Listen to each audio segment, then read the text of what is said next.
So, Tom, first thing is tell us about yourself, where you come from, and all that. I know there's a connection to Jason Vickery, who is the major sponsor for our Battle of the Boot, and maybe you can talk about that, and where you're from, and all that kind of stuff. Yeah, no, for sure. Well, yeah, no, I'm really excited about this tournament. It's just it's hard to find, like you said yesterday on the phone, this tough of opponents, especially on a neutral court. Until hopefully we play you guys, and then that obviously wouldn't be a neutral court. But either way, it's all a great experience for our team, and so we schedule really hard. But in terms of myself, this is my second year at Casper College. Before that, I was a head coach in Florida at State College of Florida for 5 years. I've been an assistant at Eastern Florida State College and Sheridan College, which is where I played. I'm originally from Wyoming, graduated from Cheyenne Central High School, and I think when you grow up in Wyoming, you really learn maybe a little bit different on how good some of the junior college basketball is because we don't have many opportunities in our state to play except for junior colleges or one four-year university, which is obviously, a Mountain West school and University of Wyoming, and very difficult being a Wyoming kid to make it to that level. So, I played at Sheridan College. I played against CSI when Coach Barrett Peary was there, and my Oh, roommate was his little brother Josh. oh, Um, that's right. That's right. yeah, yeah. So, and then I found out after the game, the whole scout was to try to take me away, which they did. But it was kind of a similar thing. We played. It wasn't a bracket, but we played 3 games up there, Yeah, and it yeah, was a fun experience. And I always kind of told our guys, especially going into last year when we were up there, like it is a difficult place to play. Like there's very few places in the country that have the fan support and the tradition and the history that College of Southern Idaho has. And so, yeah, I don't have a lot of respect for the program and the community and how much they support junior college basketball because I'm a huge advocate for junior college basketball. It's pretty much the only place I've been, I guess 11 out of 12 years coaching has been at the junior college level. And some of that's by choice because I think it's a very special level. And there's places like College of Southern Idaho.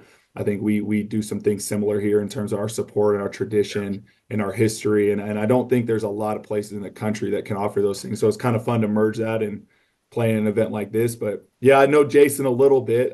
We played in an all-star series together. I played 4A basketball, which I guess in Wyoming standards, maybe similar to Idaho. I mean, it's not super large schools like in California, other places where they got 5, 6A. So I don't think Jason and I's paths really crossed from a basketball standpoint until that. But I'd say he was fun to play with for 2 games, and he was very competitive guy and skilled and knew the game. And in Wyoming, like it was almost odd that our paths hadn't crossed before because Yeah. there's not a ton of talent. I would say the state was really good about a 3 or 4 year stretch when we were kind of coming up. Everyone probably says that, but we also played in the era of James Johnson, who's 16 years in the NBA. So makes a little bit of a difference for the entire state when you have guys like that. So Well, Jason, he knows everybody from Wyoming. Like yeah, it doesn't matter whether they played sports or not. He knows them, right? And it's that's great Wyoming. pride. Great pride, right? Yep, absolutely. So on Wednesday night, you'll go through the J Foundation. Your team, we're gonna get boots. You know, you're a little bit different than some of these other teams, like from New York or from Florida or whatever. You Right. know, the cowboy boots won't be that huge of a deal, but you got guys from all over too now, right? Yeah. So how's that going to be when they start putting those boots on? Coach Reiner, I'm gonna be honest. Before we knew the opponent, the cowboy boots is what sold us on the event. I I thought Um, I thought it's the greatest thing in the world. it's phenomenal, and I think I told our guys that, and yeah, we have guys from all over the world. We have a lot of I think we have 4 or 5 kids from refugee families that are either first generation Canadian or first generation American. And yeah, I think we have one player, maybe 2 players on the team who may own a pair of cowboy boots Yeah, just on their own. But yeah, it was exciting. And I think what's more exciting is the I guess what's behind those boots, Yeah, and I've absolutely. been doing a little bit of research and things like that. And, I think anytime we can play for a cause, especially that cause and bringing awareness, to, suicide prevention and things like that. I mean, I think it's a really, really good thing that's bigger than the games that we play and things like that. So that's kind of what sold me on a coach. And then you send me the teams and I'm like, all right, let's go. And I'm look, I'm similar, and I think I guess we're probably in a little bit different situations in terms of our our regions, and you guys can get multi bids, and rightfully so. I think for us, like it's like what's going to give us the best chance to win our region tournament. And I Yeah. think the better competition we can play early on, even if we do have to go through some adversity. I think it showed last year. I mean, we played a really tough schedule, and we weren't great from a record standpoint early on, but we were able to go through some stretches of the year where we won a lot of games and put ourselves in a really competitive situation, to make a run at that, and fell a little bit short, but had a successful year. And I think a lot of that was, playing you guys and playing some of those teams up there and playing Salt Lake early and things like that. So, Coach, when we put this tournament together, one of the things was my sell to Region 9 or Region 1 teams is that, hey, we talk about we want at large bids, but we got to play people. You Right. can come here and on a neutral floor play a national team, right? Yep. And that, I think as coaches, that's all we want is a Right. fair shake to play those guys, right? And now you're playing them on a neutral court rather than, you know, CSI's court all the time, right? Right. Or, South Plains' court or Odessa's court or whatever, So we tried to put it together that way where we would invite three other national programs and then let's go. Let's have some Right. fun. Let's get after it. A great opportunity. Coach, do you play Monroe first? Is that right? We play, yep, we open up with Monroe. Yeah. And what's your thoughts on Monroe? I don't know if you've done anything, if you know anything, or I um, mean, I just know traditionally speaking, they've been really good. yeah, And I think that's what I'm excited about. It was interesting because I was kind of looking at some of just their record and just some returners, just curiosity more than anything at this point when the bracket came out. And we have a transfer from Baltimore City Community College, okay. and so I was like, oh, they played. I was like, oh, and Baltimore City wasn't bad from a record standpoint No, last no. year, Yeah. and Monroe beat them by 40. You know what I mean? And Oh, so, yeah, yeah, yeah, and I know coach has been there a long time. We played them one year at Eastern Florida, and just if anything similar to what it was in the past, just a really scrappy team. That's going to play really, really hard. They always have success in the region. I think that's hard to do, right? Regardless of what region you are, to have consistent success, and to make it to the national tournament, almost year in and year out. And it's fun. I mean, I'm excited. And I'm sure that the people of Twin Falls are excited. I'm gonna be excited to just watch good basketball when we're not playing, yeah, and yeah. a lot of that will be scouting, but also just, it's fun. Like I said, I love junior college basketball. And when you get, eight of the best in the country to be in one town, especially a town like Twin Falls, Idaho. Yeah, yeah, I mean, that's pretty cool. yeah. The tradition here, Tom, I like to say this all the time. I didn't build this place. I'm just lucky to sit in the chair, right? I mean, it's built. It's a great program. My players are lucky to be here, and I try to tell them every time. You guys got great tradition out of Casper.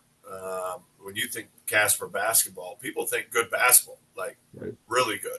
And so I tell our guys every time we step on the floor, we're going to get everyone's best shot, whether we're Absolutely. good enough or that year or not. The perception of what CSI is, and I think, Coach, we have a good team. I think we have a chance to be very good. But these games that we play early and the schedule that we're playing, you know, we got a chance to make a name for ourselves early, Right. right? And same with you.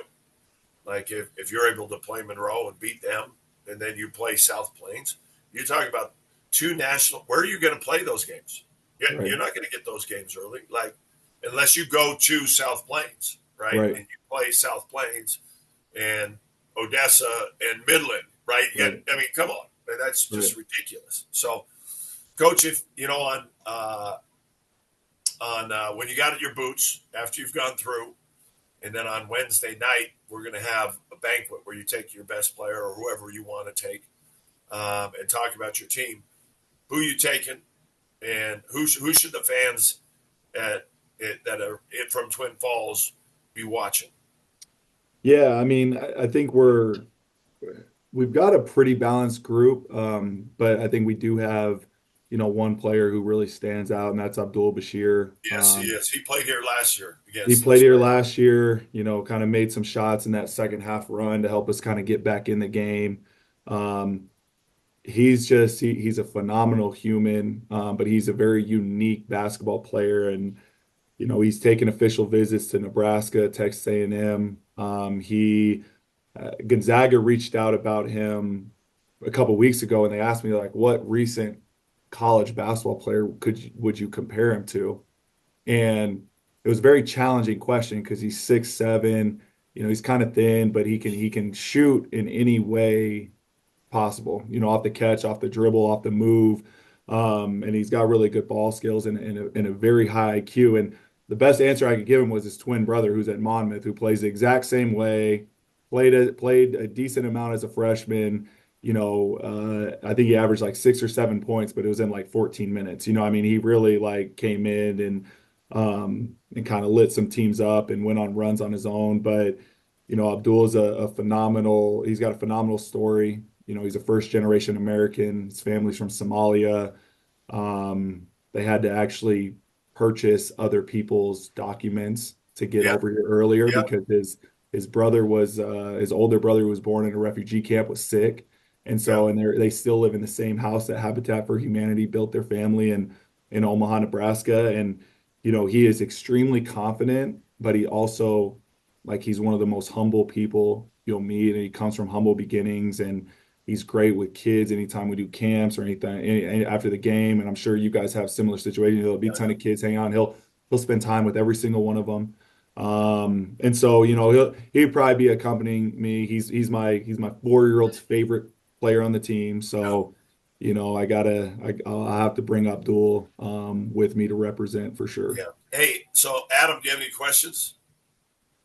Yeah, in fact, I was actually just going to ask about Abdul. I mean, obviously, as you mentioned, I remember he put up more than 21 points against CSI. You mentioned A&M, Nebraska, Kansas State.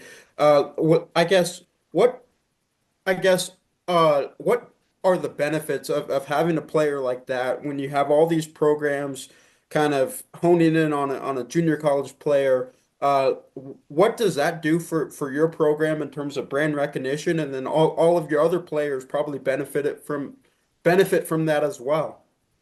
Yeah, that's a great question. I think for us, it just kind of shows like Abdul when he went through the process of picking a junior college, he was an academic non-qualifier because he bounced around to some different schools and things like that. And basically, he probably could have went to a lot of different places. There was a lot of people recruiting him. We built a great relationship with him. I mean, and I know Coach Reiner knows. I think there's certain guys that you recruit, and there was like not a day that went by that I didn't make some kind of contact, a phone call, FaceTime, texting him. Like it was every single day. And I think we built a relationship based on a lot of the things outside of the court, trying to learn about his faith. He's a Muslim kid trying to learn. He's very connected and dedicated to it. And I have a lot of respect for people that regardless of what they believe in, that they believe in something and that they're dedicated to that. And, so we kind of built a relationship off a lot of things, where he comes from and a lot of different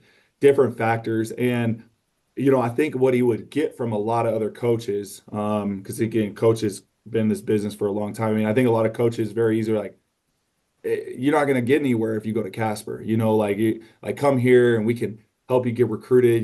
These are where our guys go. And I think for us, I mean, it just shows that like if you're a really good junior college player, like yeah, the program matters, right? But I would say Casper has a tradition of being a top tier program, but it's not in that upper echelon of like when you think of really like if there's your blue blood junior college programs, and you got College of Southern Idaho, and you got Indian Hills, and you got South Plains, and you got Northwest Florida, and you got some of these other schools. And I think he's recruited by a lot of programs like that. But for us, it was just like he's proved to a lot of future recruits, a lot of current guys that like you come here, and we have a system that fits what you do. You're going to get recruited.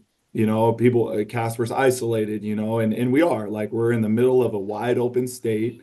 If you fly in to come see a kid, like you got to be really interested in to make that connection or make the drive up from Denver. And so I think it just showed a lot of people that like you can still get to where you want to go if you go to a place like Casper College. And so I think that was really important just for our program and it being our second year to have a guy like that. But and coach knows it also makes your life easier when you got guys that can make shots and can go get you a bucket and guys that you can count on and that can go on a run all by themselves. But it definitely means a lot. And he's grown a lot as a leader. And again, I think when your best player shows up every day, competes, is the guy that's always in the gym. Again, like the other guys don't really have a choice because the best player in your team has set that standard. Go ahead, Adam. Yeah, and coach, one more question I had. A player I remember from last year, though he was on a different team. I'm not going to try to pronounce his name, but he was at Treasure Valley last year. He's with you guys now. Uh, what level of impact do you expect him to have on your squad so far? Moving forward this season. Yeah, really good question. So we're talking about Yell Dang. Yell. It's kind of one of those interesting situations, coaching staff leaves and, it was one of those things that was almost like happened really fast. And again, coach probably knows those are the best ones that like, you get great character references, but you don't have to fight over a million people for a good player. And, Yell's a kid that ceiling wise is incredible. He still has a lot of growing to do. He has another very interesting path and interesting story. When he was at Clarendon and redshirt, he was kind of told like you're going to be on the JV team. And from 2 years ago to now, being a projected starter on our team, he has a lot of Division One interests. He visited Charlotte, in the world of NIL. They offered him a really nice NIL package, and he's still considering if he's going to go there or play out the year in a really good league, obviously in the American Conference and a team that won a lot of games last year. But he's extremely versatile. I mean, he could pass, dribble, shoot. He can block shots. He's athletic, and I think he's had kind of a good trajectory for him there's a balance, right, of being able to go somewhere to get the on-court experience. And I think at Treasure Valley was really good for him to play in that league, to play a lot of minutes, but to be able to play through mistakes, to be able to learn, to be able to grow, and now kind of taking this next jump, where he'll be, in Region 9 again, like where he probably could have gone to a higher league, but I think it'll be kind of similar where, we'll go through some of the growing pains with him, but he's a phenomenal young man. He's another hard worker, but he's extremely skilled for being a 6'9" kid with a 7'2" wingspan. He's another kid who had a really good summer. But yeah, no, he's very well liked in our campus, in our community. I mean, he's a kid that's always smiling, extremely polite, soft spoken. And so yeah, and he's a pretty dang good basketball player. So we're definitely excited about him as well. Thank you. Brevin. Yeah, look like your roster, you have a good mix of, freshmen and sophomores on your team. So, in terms of your starting lineup, do you have any, freshmen that are going to maybe slot into the starting five? Well, that's a good question. We'll definitely start somebody at the five as a freshman. We've got two guys kind of contending for that spot. Stephen Osei, who was like a former three-star kid, 6'10", 6'11", kid from Canada. And he's been a pleasant surprise, man. He's got a lot higher IQ than we originally thought, but he's got good size. And I'm sure, again, I've probably said it a million times, but like coach knows, I mean, freshmen have to learn how hard they have to play, how hard they have to compete.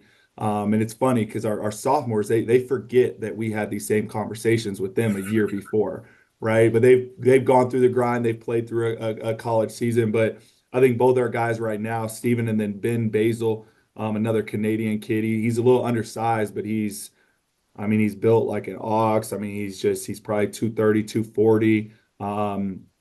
Tough, strong, physical kid, which, in junior college, especially in our region, man, those guys can be mismatch nightmares. 6'7" kid that's just strong and knows angles and is physical. I mean, I'm a big fan of Walker Timmy and how he plays and the success he has. And I bet there's days that Walker Timmy walks away from games and just probably almost snickers because he's playing against a more athletic guy, playing with a guy with better length, and he's probably just like he's got it up here and he understands so many things. And obviously a system that helps him really flourish in with his strengths. And I'm sure there's had to been some, a lot of adapting. I know we at our level, I think we have to recruit the best possible players we can find. And yeah, if they fit what we know, great. But I think we always have to make adjustments because we don't necessarily get to be the top tier, Division I team where we can really find the best player that also fits. I think sometimes you got to take guys that are really, really good and they fit, your culture and your character that you're looking for off the floor as well. I mean, so I think, Ben's kind of a guy like that, and even Steven in a way that, normally we'd love that dunker spot guy that's just athletic and finishes above the rim and has hands ready and offensive rebounds. And he can do some of those things, but from a skill standpoint, he can also like step out to 17, 19 feet and take guys off the dribble and use his strength and his physicality. But yeah, they'll probably crack in. Other than that, yeah, we'll probably have a pretty sophomore led team, which I'm excited about.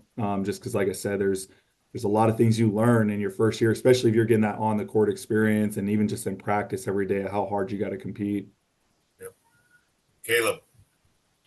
Yeah, looks like we only got about 4 minutes left, so I'll try to be quick here.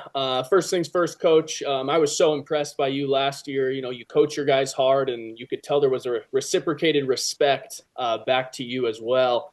What are some of kind of the standards you've been trying to instill throughout the program in your guys, and how do you look to build upon that in your second year? Yeah, I mean, I feel like culture is a buzzword, but and I feel like it's thrown around, but I think it's something that we take a lot of pride in. It's something that we work on like any other skill. I don't think we can just tell our guys just go act right, just go do the right thing all the time. So like our core values within our program are gratitude, respect, integrity, and togetherness. And from an acronym standpoint, if you take the first letter of all those, it's grit, and I just feel like grit is one of my favorite words. And it's something that I think in junior college, like it's not the end goal, and I think that's kind of the challenge if you're a place like CSI or even here where we have a lot of tradition and you want them to be proud of where they are. But they also have to have that grit to overcome a lot of things that even at the nicest junior college in the country is still not on par with, even some of the lowest major division ones in terms of resources and what they can provide some of these student athletes. So we just want our guys to have grit. We want them to be really good off the court. But I think for me, man, and it's, a lot of people say it, but I genuinely, truly love and care for our players. And, there's a lot of times we spend time in the office talking about things unrelated to basketball, whether they're going through something or whether it's talking about meditation or where they grew up or things like that. And it's a lot easier to coach guys hard when they're like, oh, coach is a good dude. Like he respects me. Like I think you can coach guys hard and still respect them, right? You don't have to hit them when they're down. You don't have to say things that are really going to get into their core, where they're going to walk away and be like, man, screw this guy. Like he doesn't love me. He doesn't care about me. We're hard on our players. We really are. But I think we do it from a place of love. And, we want to win a lot of games and we want to win a lot of games for Casper. We also want to win a lot of games to help their chances of moving on to the best possible situations. Because, IAD said it the other day, he's like in high tide, like all boats rise.